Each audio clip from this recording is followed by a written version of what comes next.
안녕하세요 여러분. 지식을 통한 휴식 시뮬레이션 에스프레소의 이정태입니다. 이번 시간에는 선형 시스템 방정식의 해법, 다이렉트 메소드와 이터레이티브 메소드에 대해서 각각 알아보도록 하겠습니다. 지난 시뮬레이션 에스프레소 1편에서는 정적 비선형 해석의 핵심을 살펴보았는데요. 그중 가장 중요했던 내용 중에 하나가 우리가 운이 좋다면 미분 방정식을 행렬과 벡터의 관계로 나타낼 수 있다는 것이었습니다. 바로 이렇게 말이죠. 선형 연립 방정식 System of Linear Equation입니다.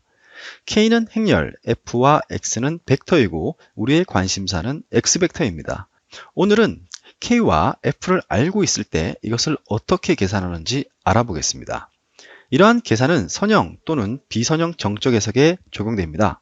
선형 정적은 한 번만 계산을 하고 비선형 정적 해석은 K가 변해감에 따라 여러 번 계산하는 것이 차이점이라고 할 수 있습니다.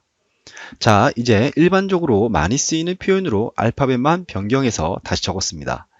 일단 이걸 풀어서 X를 구해야 하는데 이렇게는 풀 수가 없죠. 사실 우리는 이 문제를 푸는 방법에 대해 고등학교 수학 시간에 왜 배웠는지 몰랐을 뿐이지 다 배웠습니다. 역행렬이라는 개념을 활용해서 말이죠. 우선 매트릭스라고 하는 것은 무엇일까요? 선형 대수학에서 매트릭스라고 하는 것은 어떠한 벡터를 선형 변환하여 또 다른 벡터의 형태로 바꾸는 도구를 의미합니다. 방금 보신 영상은 기저 벡터를 변환하고 스케일링한 과정입니다. 이제 다시 식을 읽어보면 X라는 벡터를 매트릭스 A를 통해 선형 변환하여 B를 얻었다라고 할 수 있습니다. 그런데 문제는 우리는 B가 아니라 X를 알고 싶죠. X벡터는 어떻게 구해야 할까요? 변환을 취소하는 방법을 활용하면 되죠. 만일 행렬이 특정 벡터를 변환하여 이와 같은 새로운 벡터를 얻었다면 반대로 원래의 자리로 돌아가는 역변환 행렬도 있을 수 있을 겁니다. 이게 바로 역행렬, 인버스 매트릭스의 개념이죠. 당연한 것이지만 변환을 하고 다시 역변환을 하면 아무 일도 일어나지 않습니다. 따라서 양변의 역행렬을 취해주면 좌변에는 아무 일도 일어나지 않으므로 무시할 수 있기에 X벡터를 이와 같이 구할 수 있습니다. 단 역행렬이 있어야 가능한 연산이죠.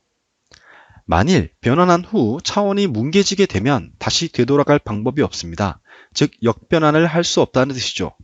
역변환을 할 수 없다는 것은 역행렬이 존재하지 않는다는 뜻이기도 하며 행렬식인 디터미넌트가 0이다 또는 아니다라는 의미를 시각적으로 보면 이러합니다. 지금 뭘 하고 있는지 잊지 않기 위해서 잠시 말씀드리면 우리가 지금까지 화살표로 봐와서 이게 뭔가 싶겠지만 행렬과 벡터를 아주 큰 n차원으로 확대하고 1편에서의 이야기를 되짚어 보면 벡터 X를 구하는 것은 이산화된 미분 방정식의 매우 짧은 순간 또는 일부분을 나타내는 선형 대수 방정식의 해를 구하는 것이라고 할 수 있습니다. 그럼 앞서 본 것처럼 역행렬만 구하면 시스템 오브 리니어 이퀘이션을 풀 수 있습니다. 그런데 문제는 이러한 역행렬을 구하는 것이 쉽지 않습니다. 사실 실제 FM 솔브들이 이러한 방식을 똑같이 취하는 것도 아닙니다. 강성 행렬 A를 구하는 것도 그렇게 고통스러웠는데 이 선형 연립 방정식을 풀어내는 것 자체도 힘든 일이죠. 그 이유는 생각보다 매트릭스 A는 어마어마하게 크고 행렬의 특성에 따라 연산이 힘든 경우도 있기 때문입니다. 실제 FM 솔루션들이 해를 계산할 때 활용하는 방법인 다이렉트 메소드와 이터레이티브 메소드라는 기법에 대해 개략적으로 알아보겠습니다. 이렇게 두 부류로 나눈 이유가 있겠죠. 그 이유는 주어진 해석 문제에 따라 성능을 더 잘 발휘하는 녀석이 따로 정해져 있기 때문입니다. 우선 다이렉트 리니어 이퀘이션 솔버에 대해 간략히 알아보겠습니다.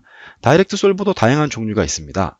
가우스 소거법이라고 한 번쯤은 들어보셨을 것 같은 기법이 있고 스파스 기법 등이 있습니다. 각 방법의 상세한 연산에 대해 다루는 것은 본 영상의 목적이 아니죠. 우리는 느낌만 알면 됩니다. 느낌이라고 하는 것은 바로 각 기법의 특징이 무엇이고 어디에 쓰면 적당한가이겠죠.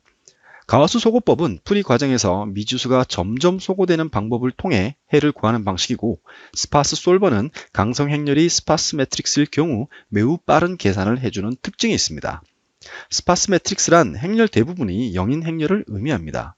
이와 같은 스파스한 스티프니스 매트릭스는 유한 요소 모델이 스페이싱 프레임, 스포크드 휠 형태 등의 빔이나 트러스로 구성된 모델, 얇은 형태를 나타내는 쉘 모델 등이 이러한 행렬 특성을 갖는다고 합니다.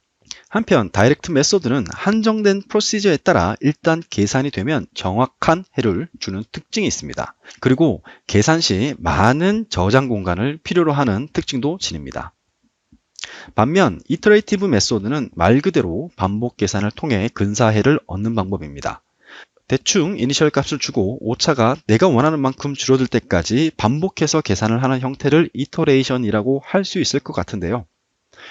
이터레이티브 솔버는 다이렉트 솔버와는 달리 스파스하지 않은 강성 행렬을 지닌 모델에 적용하는 것이 효과적이라고 합니다.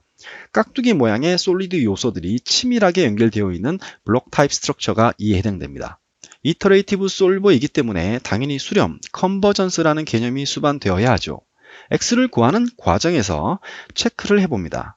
ax-b가 오차일 텐데 이 레지두얼이 일정한 값 이하가 될 때까지 계속 반복 계산을 하게 됩니다. 여기서 잠깐 짚고 넘어갈 것이 있습니다. 우리는 FEM에서 이터레이션이라는 말을 여러 곳에서 듣게 되는데요. 적절한 메쉬를 찾기 위한 메쉬 컨버전스나 뉴턴법을 통해 힘의 평형을 찾는 과정에서도 이터레이션이라는 단어를 사용하죠. 주의할 것은 본 영상에서의 이터레이티브 메소드는 그것들과는 전혀 상관이 없고 단지 AX는 B 형태에서 X벡터를 찾는 것에 대한 것을 뜻합니다. 한편 매트릭스라고 해서 다 같은 매트릭스가 아니죠. 매트릭스의 고유 특성에 따라 좀 달라지는데요. 이 강성 행렬이라는 녀석들도 컨디션이 좋아야 수치 해석이 원활해집니다. 행렬의 특징을 나타내는 컨디션 넘버라는 것이 있습니다. 특정 행렬 A의 컨디션 넘버가 작으면 well conditioned라고 하고 크면 ill conditioned라고 부릅니다. 그런데 ill conditioned 행렬을 가급적 이터레이티브 솔버에서는 피해야 합니다. 계산 측면에서 비효율적이기 때문이죠. 왜 그럴까요? 가장 간단한 2차원 행렬로 보겠습니다. 이것을 그래픽적으로 나타냈을 때 ill conditioned는 해를 구하는 측면에서 불확실성이 높기 때문에 이터레이션 과정이 더디게 진행되므로 수렴이 잘 안된다고 합니다. 한편 크릴로프 서브스페이스 방법에서 프리컨디셔너라는 특수한 행렬을 추가로 도입하여 시스템 매트릭스의 컨디션 넘버를 줄여 수렴성을 높이는 기법을 활용하기도 합니다. 이제 현실로 돌아가 볼까요? 실제 시뮬레이션 환경에서 사용자의 경우 솔버 지정을 어떻게 할까요? 사용자 측면에서 오늘 다룬 내용을 실제 해석에 반영하는 것은 어렵지 않습니다.